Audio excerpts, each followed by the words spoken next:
آپ مجھ سے آج کوئی ایسی بات نہیں سنیں گے جو آپ پہلے نہیں سن چکے ہیں، سوائے میرے خیال میں آخر میں تھوڑی سی میں بات کروں گا. باقی میرا تجزیہ جو ہے وہ کوئی بھی ایسی چیز نہیں ہے جو آپ پہلے نہیں سن چکے. مجھے یاد ہے میں نے 2017 میں نیشنل اسمبلی کے اندر، قومی اسمبلی میں کھڑے ہو کے تقریر کی تھی جس میں نے 10 نام لیے تھے، اور میں نے کہا یہ نام کون ہے، آپ نے شاید سنے ہوئے نہ ہو. اور وہ 10 لوگوں کے نام تھے، 10 شہیدوں کے نام تھے جو اس سے پچھلے چند ہفتوں کے اندر شہید ہوئے تھے. اور جیسا میں نے اس دن کہا تھا اور آج پھر کہہ رہا ہوں، آپ کا اور میرا دفاع کرتے ہوئے، تو فوج جو ہے وہ صرف ان 2-3 بڑے جرنیلوں کا نام نہیں ہوتا جن کے نام ٹیلی ویژن کے ٹاک شوز کے اندر لیے جاتے ہیں یا جن کی پریس کانفرنسز کے اندر بات کی جاتی ہے. فوج لاکھوں لوگوں پر مشتمل ہے جو اپنی زندگی داؤ پہ لگاتے ہیں اپنے ملک کی حفاظت کے لیے، آپ کی اور میری حفاظت کے لیے. اور جیسے میں نے کہا میرے لیے ذاتی طور پہ اس لیے تکلیف دہ تھا، میرا 3 نسلوں سے فوج سے تعلق ہے، یہ بات بھی پہلے سے مشہور ہے.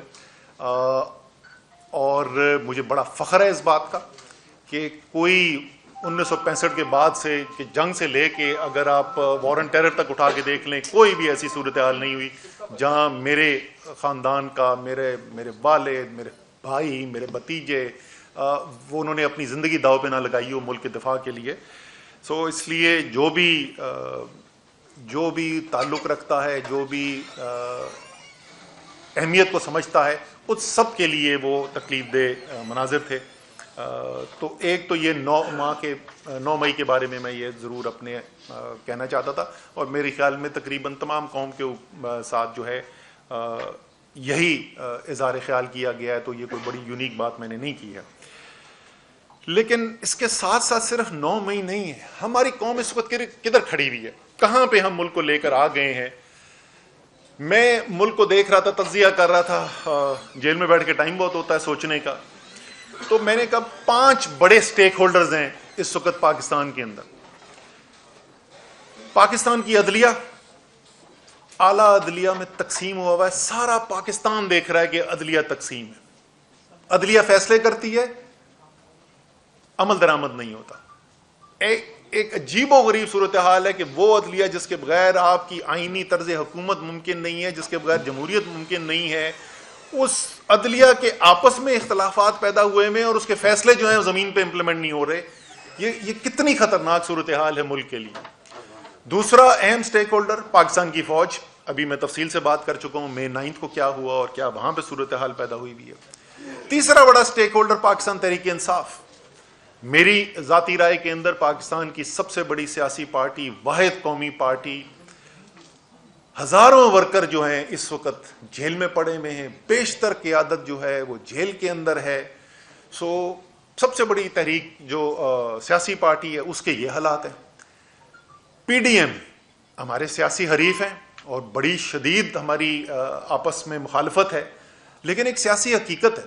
میرے خیال میں آج یہ میرا ذاتی تجزیہ یہ ہے کہ اگر آج الیکشن کرا دیا جائے تو آج وفاق میں، پنجاب میں اور خیبر پختونخوا میں تحریک انصاف کی حکومت بنے گی، اور سندھ اور بلوچستان کے اندر پی ڈی ایم کی حکومت بنے گی یا پی ڈی ایم کی جماعتوں کی حکومت بنے گی، اور وفاق کے اندر بھی ٹھیک ٹھاک تگڑی اپوزیشن بنے گی.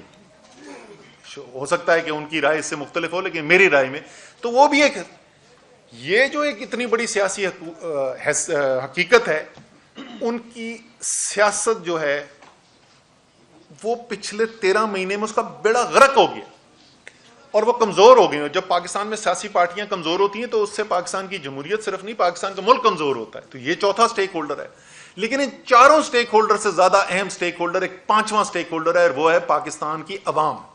وہ 25 کروڑ پاکستانی.